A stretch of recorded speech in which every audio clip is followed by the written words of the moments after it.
Okay, when your schedule says dog throw up cleaning, on my way, and the first thing I'm going to do, I decided to buy a filter at the dollar store. I cut the tip down a little bit so it's wider. Came with, I think, 3 of these. This was the larger one, but when I pour the green dragon or the fire dragon in there, it leaves a powder residue around the rim, and then I have to kind of shake it in. So this worked perfect. Today I'm going to use 8 ounces of the green dragon. And this is a regular customer of mine. She has wool carpeting. She lives right on the ocean in Bainbridge Island. And she keeps using a product called Folex on her wool carpets. And the last time her daughter got sick, she had, I think, strawberry cake. And they used the Folex on it. And the Folex actually leaves a residue, and it causes a yellowing or a browning on the spot. So she cleans it, she thinks it's gone, and it reappears. It gets the brown out. So, and I've told her, to use some distilled vinegar if she uses anything other than the Odoban 3-in-1. But anyway, it keeps me busy, so I'm coming back out, and I'm going to take on the dog throw up today. And hopefully I can get that to lighten up depending on how much Folex she put down on there. Sometimes with the VLM, it's a little better. The VLM is very low moisture. I'm going to use the Oreck Orbiter.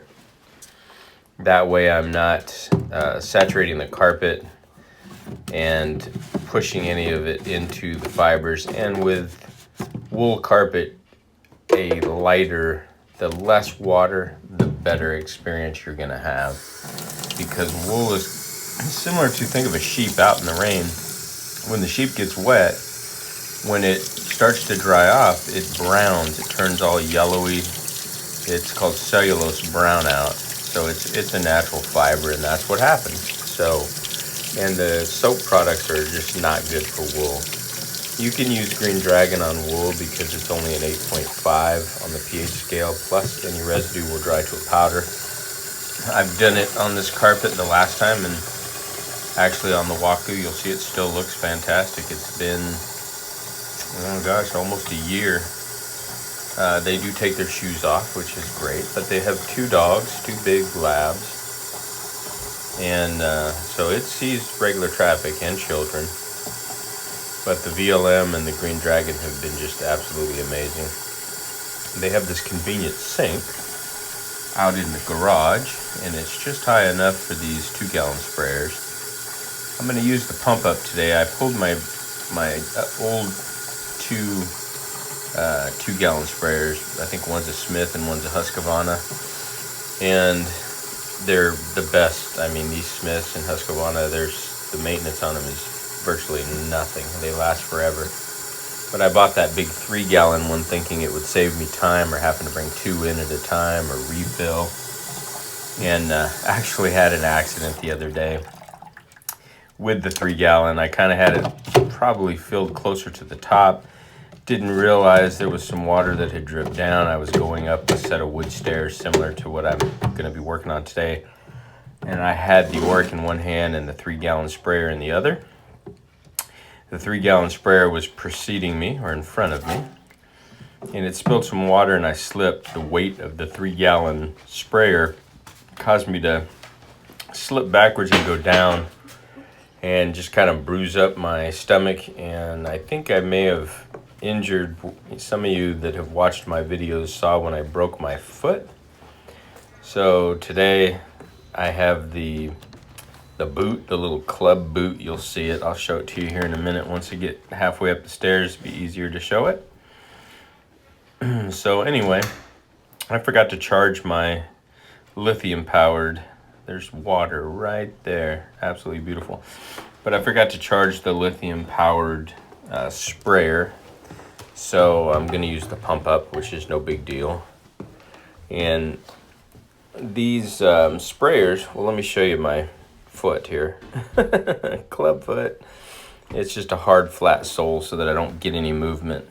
Make sure I didn't really injure it. It just looks bruised at this point. But anyway, here's the wool carpet. Like I said, I did this a year ago. Look at this. It still looks really clean. But here, down here, I'll show you. Look quick. There it is. It's more, I think, browning. Oh, there's the fairy out there. She's got a screen on here which kind of affects the visual. But that's her little private beach down there, and a little tennis court. Absolutely gorgeous. My house is down on the other side over there. And there it goes. So there it is again. The lighting's kind of hiding it, but you'll see the browning. And I've explained to her, excuse me. Yeah, there it is. I explained to her that by using that Folex and a lot of water, she's pushing the soap down into the pad and backside of the carpet. So I come in, I clean it, it looks fantastic for a few minutes, and then as it dries and evaporates, it starts to lift some of that soap residue that's still down below. So there's a couple things I'll have to do. And I'm just mixing up the Green Dragon. That stuff dissolves really easy. Best stuff I've ever used. And anyway, and I know I mentioned Green Dragon a lot. I just like the product. I'm not an affiliate. I don't get paid for marketing it or anything. I just, if you're looking for help and you want to be able to go into a home and clean and do wool or do, you know, pretty much any carpet on the cheap side, the Green Dragon's awesome. You know, you figure out what 8 ounces actually cost you. It's pennies. You know, probably what, $1.50, $1.29 per job. And you can see it's already dissolving whatever's there. That organic throw up. So you don't have to be a chemist and try to figure out what to mix together to come up with a concoction. You know, somebody else is already doing that. So that's my take on it. I do use some other stuff, Simple Green and a few things, and I can recommend some stuff.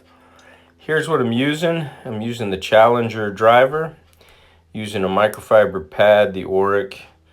There's the second pad I'm going to use, but the backside you could see got all tore apart when I put it on the original Oreck driver. So now I've got my Challenger driver. I won't have those issues. I just need to trim that loose shredded stuff off and I should be in good shape. I'm using the microfiber because it'll turn easier and have less chance of damaging the wool fibers. Don't want anything aggressive. And I just gently push. I'm not damaging the machine, but you can see if you don't get it snapped on there, you get this wobble. So again, you just kind of gotta pop it on there.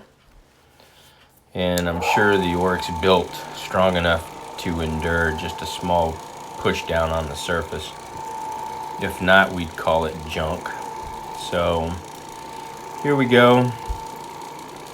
I'll start getting some of these areas just kind of flushed out or cleaned out. I'm going to use a second bonnet on it. You'll see I take my time. I'm in no hurry. I want to get as much moisture off the carpet. I want to let the chemical do its job. And I know I was doing a longer dwell time, but Damon, I guess, saw the video and called me and said, hey, you know, 8 minutes would be the absolute maximum on the dwell time if you're doing VLM on the Green Dragon and the Dragonfire, or, you know, more like 3 to 5 minutes is fine. So I let this dwell for probably 5 minutes. And you see this bed, the siding there that's made of like a suede. She had asked me, her dogs, her labs, they run their body along the side of that and it gets oil on it. So I told her I'd go ahead and spray it with the Green Dragon and just tip my machine up sideways right here and go along it and just do a little moisture cleaning on it. And I've already done that, so it took all the oils out, which is fantastic. This is my minimum charge, so You know, I'm not doing 2 rooms in a hallway, which is usually my minimum. I'm just doing 1 room in a hallway, so no charge to just run over that. You can see I didn't, you know, get into detail on it. I just kind of went along the side, sprayed it good. It should be fine.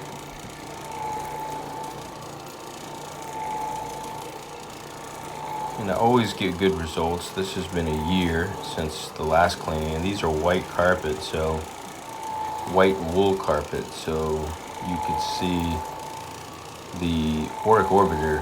I mean, this is very expensive carpet. This is, you know, a couple $1 million house, a very nice neighborhood. And so don't be fooled, you know. I mean, I can bring, you know, a bigger machine, my 100-pound 175 up if needed, but, you know, I don't need it for this job. The Oreck does just perfect. I've cleaned this several times with the Oreck, some Iron Man bonnets and the Green Dragon, and I just get absolutely great results. I'm on their neighborhood page, and all of their neighbors have seen my videos and watched my videos, and they all call me out to do their carpets. So don't be fooled, you know, people that tease and make fun of the Oreck or the people that use them. You know, don't be fooled.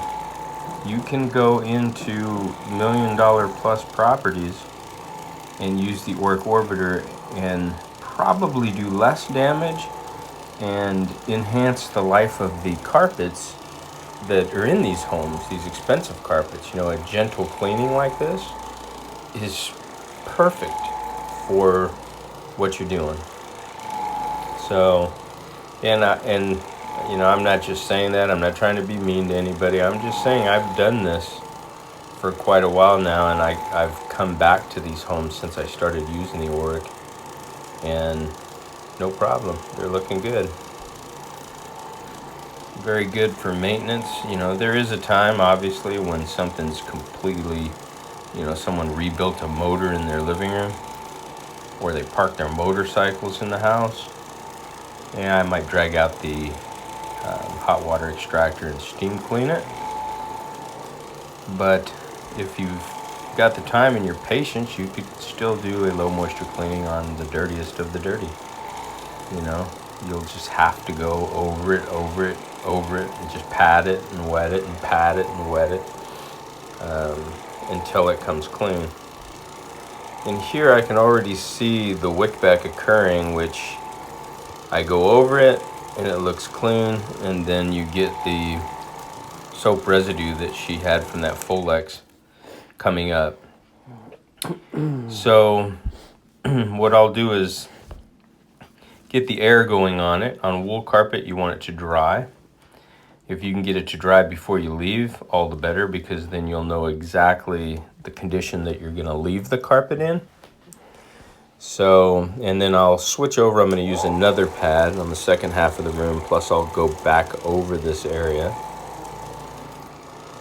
And then towards the end, when I'm done, I'll pack all my equipment up, and I'll come back in with some white distilled vinegar in a bottle, and I will mist over all the areas here that I've used the Green Dragon a little heavier, just to neutralize and avoid any carpet browning.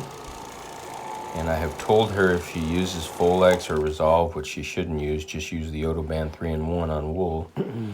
But I've told her to use white distilled vinegar afterwards to neutralize it so they don't brown out.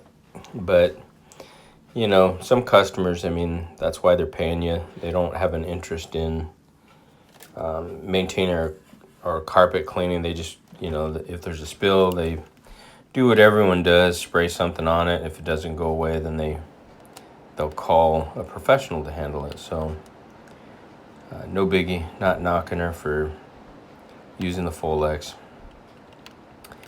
See if I can get this set. Okay, I got a breeze going.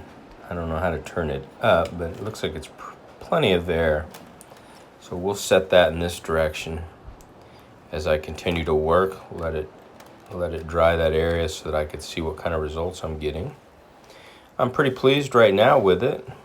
You know, I know once I neutralize it with the acetic acid, which is the white distilled vinegar, it'll brighten up even more. And you can't ever go into a job and guarantee stain removal. You know, there are certain things that you can't do. You know, like this, if the cleaner sits long enough and the sun hits it long enough and it bonds to the fiber, converts to a protein, permanent browning and discoloration and damage. You know, natural fibers that's one of the things. When you have wool, it'll last forever, but you can't use a hydrogen peroxide on it. Peroxide will eat right through that.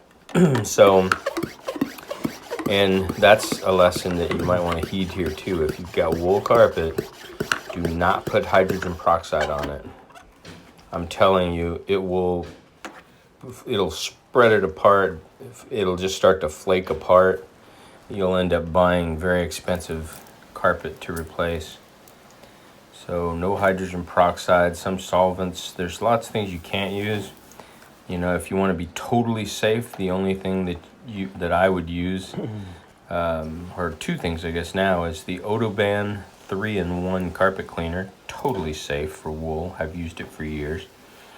And then now the Green Dragon, you know, is being an 8.5. It's a little higher. You want to use a 7 on wool or less, but because it dries to a powder, you don't have to worry on the wool. And like I said, I've tested it. So, but Odoban 3-in-1, you can flip back through my videos and find a video where I show you how to identify the carpet fiber, if it's synthetic, like a nylon, olefin, or polypropylene, or if it's wool or a cotton blend. You can do what's called a burn test.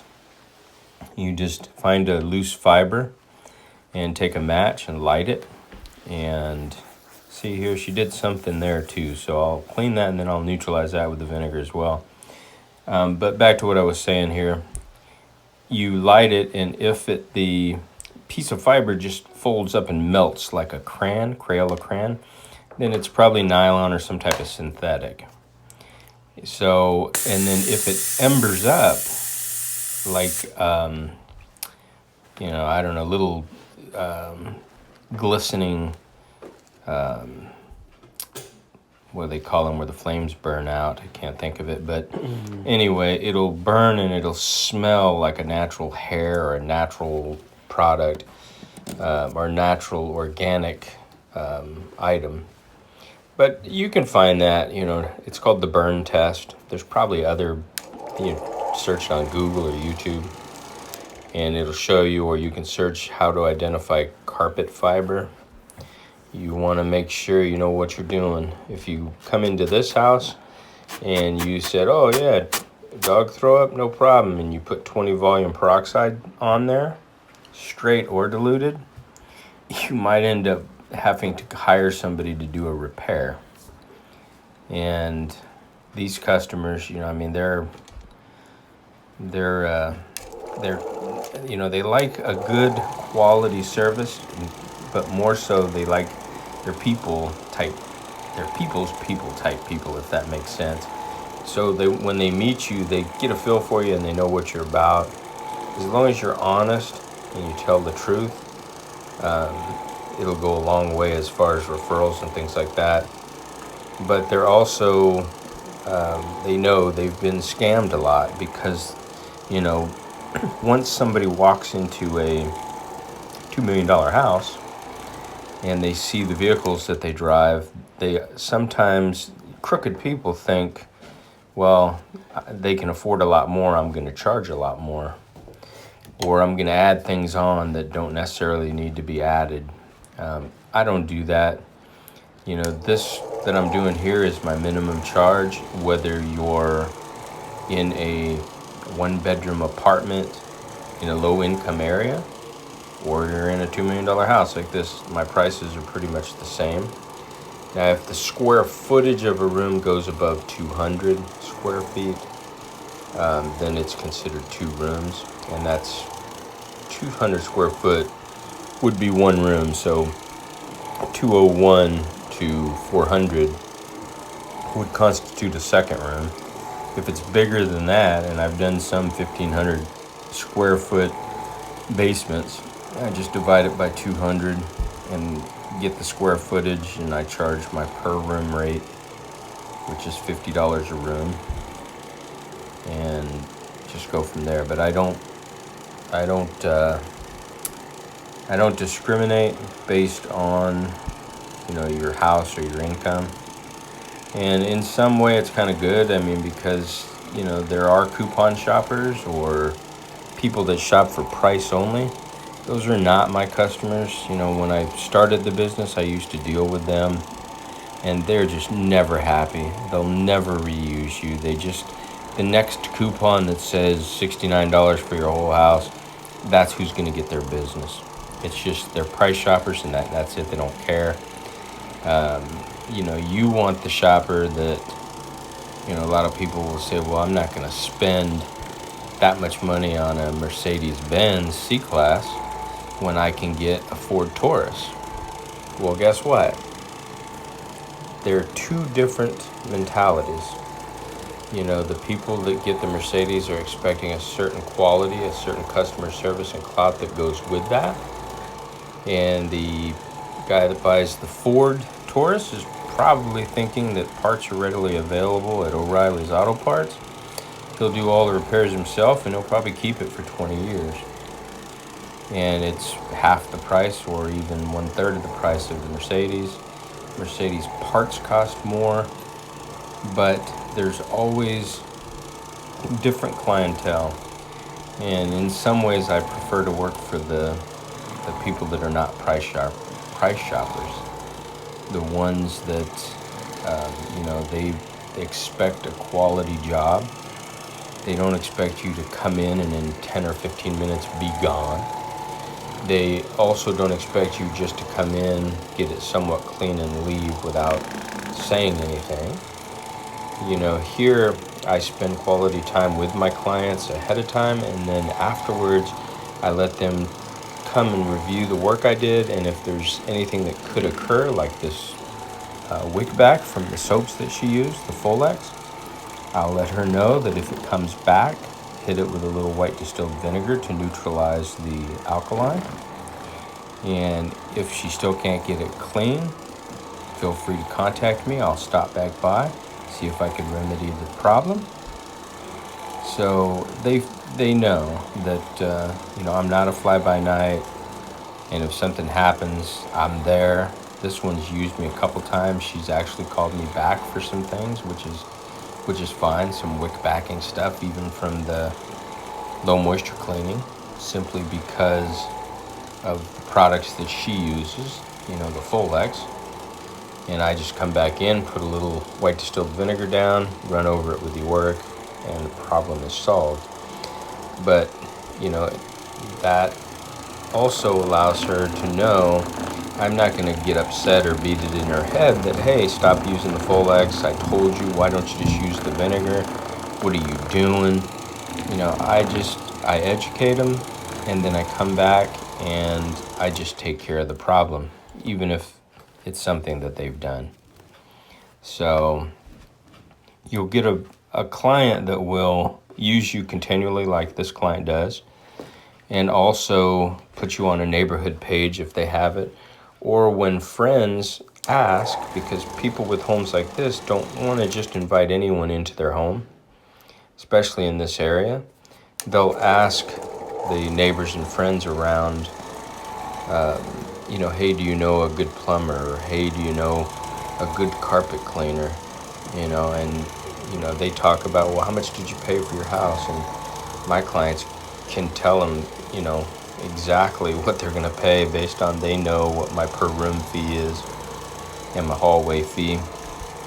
Or just give me a call and I'll give you a guaranteed phone quote. So this job's coming out really good. I know I've been rambling on and talking, but I like to get as much information out there as I can. I don't know if anyone noticed, I moved my black handle the other direction. Instead of on the bottom, I moved it up, facing away from me. And I did that because the other direction, when I was carrying it, on the backside, it would actually stay in one direction. So if I didn't lift it high enough, I could bump the backside or the riser on the stairs with it. So this way, I have full control of it. I can collapse the bottom so that it's vertical if I want, or I can set it right back down, but easy to change around. You can find where I got this, and I painted it black with a I think it's Rust-Oleum paint for plastic. It was not that expensive. You can find it on Amazon. Okay, here is the white vinegar that I'm going to use, just from Walmart.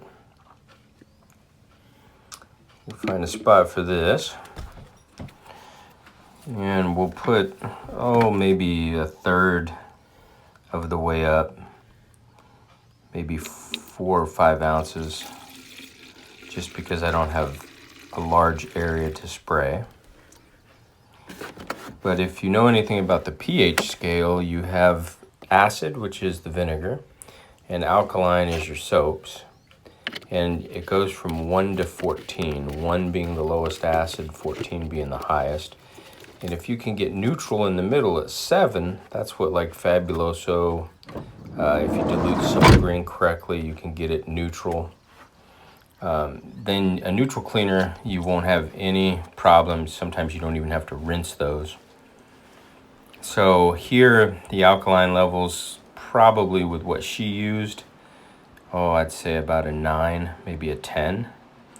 So to avoid any wicking back on the surface, I'm going to spray just this area here and then out the door with some straight white distilled vinegar. I tell the customer, I'm not hiding anything. I tell her, hey, I'm gonna neutralize the product that you used. I'm gonna spray it with some white distilled vinegar, very lightly, and that should neutralize and bring the pH lower. And it might smell like a salad in there for about an hour or less, but it will dissipate.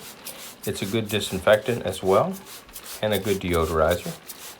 And there were no odors here, so that's also helpful, but just a little mist never hurts anything.